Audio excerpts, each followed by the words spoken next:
Good morning.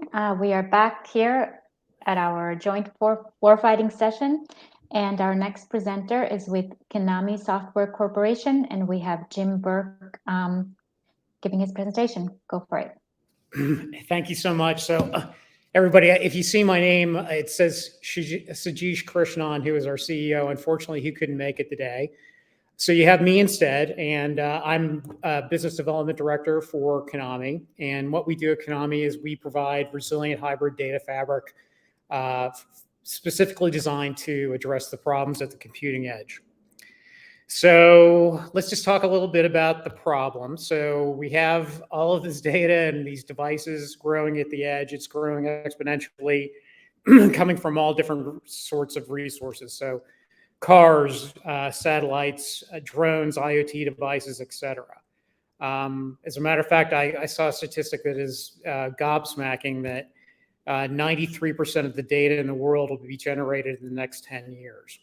So with this comes all sorts of different possibilities and opportunities, but along with that also comes many challenges. If we look at the amount of data, all the different types of devices that need to be supported with different levels of security, networks that are consistently unreliable, and then also with different, IT resources at the edge are just really not available when things go wrong, and they inevitably do. So right now, IT professionals are trying to cobble together solutions to address these problems through all sorts of different solutions that are really not fit for purpose at the computing edge. And so what we do at Kinnami is with our distributed software platform is we address data security, data availability, and data protection all under one hood. So let's talk about the data security and data protection aspects first. So what I want you to do is think about our software as a file system. So it would sit on your computer, on your desktop, and when you click on it, you can go in and here's all your files, and you can do all of your normal activities with all the different applications you have. But what happens in the environment is it does things in the background to protect you around all of your data. So the first thing that happens, whether it's a file that comes from a sensor or a picture or PDF, it doesn't matter. We work with unstructured data. Any file that comes into the system, the first thing that happens is that data is then taken and is broken into fragments. So each one of those fragments is then encrypted with individual encryption keys. And then it's distributed by policy to a variety of stores. So your data is never in one place in its entirety in any given place. The next thing by doing that is that now you have an instant way for versioning and replication on all this, which in case of malware attack or ransomware or any of this, you have a very quick, resilient way to recover. And then finally, by doing this, it lends itself to making data available as different networks go down and the environment changes. So what happens then is that at runtime for authorized users, what the platform does is it pulls the data back together from the best available resources, and you can go about your business seamlessly. So all this happens to the end user without any involvement. They just conduct their business as they usually do. So this is data security and protection aspects. Let's talk a little bit about data availability. So traditional computing, if we look at it right now, this is how it operates. It operates in a hub and spoke manner. You have data coming in from different sources into a data center where it's processed and pushed back out. Well, in the DoD, this is not the best option because there's all sorts of latency issues and problems that can happen with these single points of failure. So you need to think of our platform as more of a web of connectivity, because what we can do is we can actually move data around so we can push it towards the edge so it's more available and also utilize different resources at the edge. These resources could be alternative data centers. So that could be NAS boxes, that could be Amazon Snowballs, could be 5G mechs. It doesn't matter. All of these, we're a network agnostic, we're storage agnostic. We can tap into all these different resources. And so what that means that now you can actually build out ad hoc mesh networks to be able to get the data where it needs to go, when it needs to be there.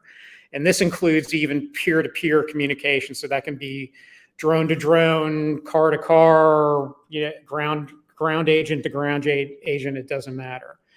So as the situation degrades, you have new pathways to get the data to wherever you need it to go, even including if the central server fails, you still have availability to get that data in the hands of the warfighter when and where they need it. So by doing all this, we provide all of these different aspects and needs that are requirements for the DoD that are really pertinent in the battle space, in degraded environments. And I have a number of different use cases I'd like to go through on current DoD work that we're doing. So here's kind of a overall list of the folks we're working with. We have a number of different STTR and SBIR phase 2 contracts that we're currently working under. We also have funding through the House Armed Services Committee on which is one of our largest projects with the U.S. Army Corps of Engineers for securing sensor-based data around critical infrastructure. These are some of the other ones that we're actually working on right now, listed over to the right. And right now I'm going to take this opportunity to go through a few use cases. So currently we have a phase 2 STTR with the University of West Virginia on working in GPS degraded environments to do accurate position and navigation in these type of austere environments.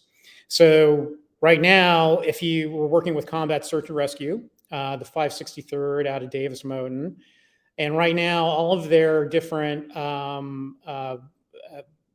combat search and rescue efforts are basically based on line of sight. So they have to fly into these different hostile environments. They need to be able to physically go and locate them, and that presents all sorts of challenges in the battle space. So what we're doing is we're now going to bring in different elements, different eVTOLs, drones, and all this sort of stuff to be able to work with combat search and rescue, to be able to locate isolated personnel, building these mesh networks, being able to work peer-to-peer among them in GPS-denied environments, to be able to actually locate, take pictures, send it back to combat search and rescue personnel, and then also back to command and control. And with these basically what is called an integration with the robot operating system.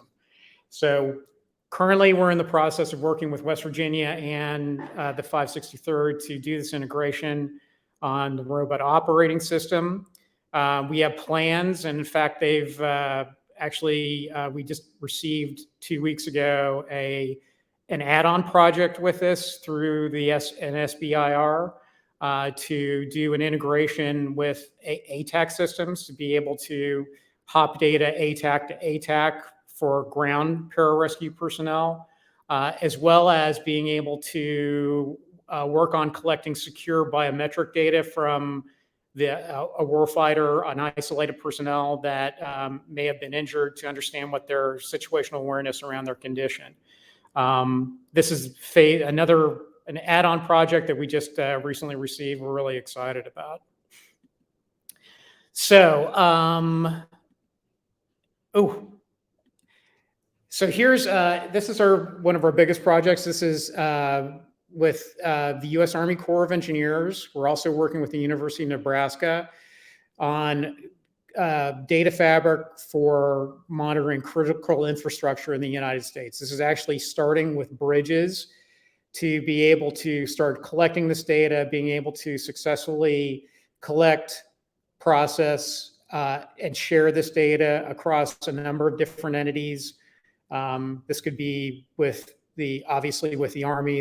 They're looking to do this to be able to have real-time situational awareness, the ability to project power, and this is all things that they need to be able to share effectively with other different agencies, so FEMA, DHS, et cetera.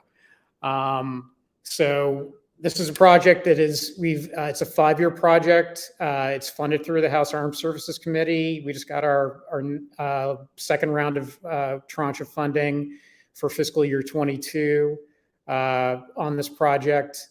Again, we're starting with bridges. Our plan is then to move into the energy and water domains, which is a priority for bases for across the DoD to be able to have that real-time situational awareness around energy and water. So our final use case is we have a phase 2 project that we went through a pitch day through AFRL and the Digital Transformation Office for digital engineering. So if we look at digital engineering, right now there's huge challenges on being able to run simulations and other efforts with all the different entities that need to be involved. So you have contractors, different suppliers, across the country right now in the Air Force. Many times they're flying a C-130 data center from one end of the country to the other to do simulations and then back again after they get the data. And all of this is at a considerable cost and lag in time of being able to do this effectively. So the problem that we are addressing is that, how do we maintain the authoritative source of truth throughout this process and move beyond DoD-controlled hosting and cloud facilities to be able to facilitate productivity and maintain the security and integrity of this data throughout the process. So what we're doing right now, you can see right now, this is what it is. Everybody has their siloed individual systems. And what we're doing is we're actually facilitating all this connectivity between these different entities to speed up the process, move data around in the moment to be able to make sure that it's as close as possible to do these simulations. To facilitate productivity. This is being run through the Maui HPC, High Performance Computing Center. We all know how expensive that time is. Having the data, as close to that location as possible to facilitate productivity is a really big deal. I think the other thing to point out with all this is that with our data fabric, there's other things that we can do to reduce cost and speed up this process. For example, these files are massive in designing aircraft, as they would be designing anything, submarines or any other piece of military hardware. This allows us to, as these files are developed, we only need to potentially just send the deltas, the changes in the files, as new simulations are done or new testing's done or new designs are put together. So now instead of sending that entire file down the pike, we can just send the changes, and that's of huge benefit to speed up productivity. So we have a fabulous team. You can see Sajesh over to the left. He was supposed to be here. Unfortunately, he was detained. We have a lot of different experience in this. We are part of the Capital Factory. We also have completed the first NGA accelerator and are in the process of working on a project with them. We've done Surf and Space Camp. We're also part of LORCA, which is the London office for rapid cyber development. really interested in getting your thoughts and feedback. We're looking for more work in the DoD addressing all of these different problems. And with that, I hope to hear back from you guys, answer any questions. Love to be able to facilitate a deeper dive, do a demo on our technology. And with that, I think we're all done.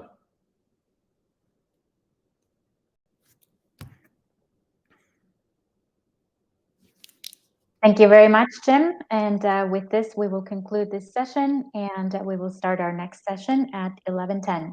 Thank you very much.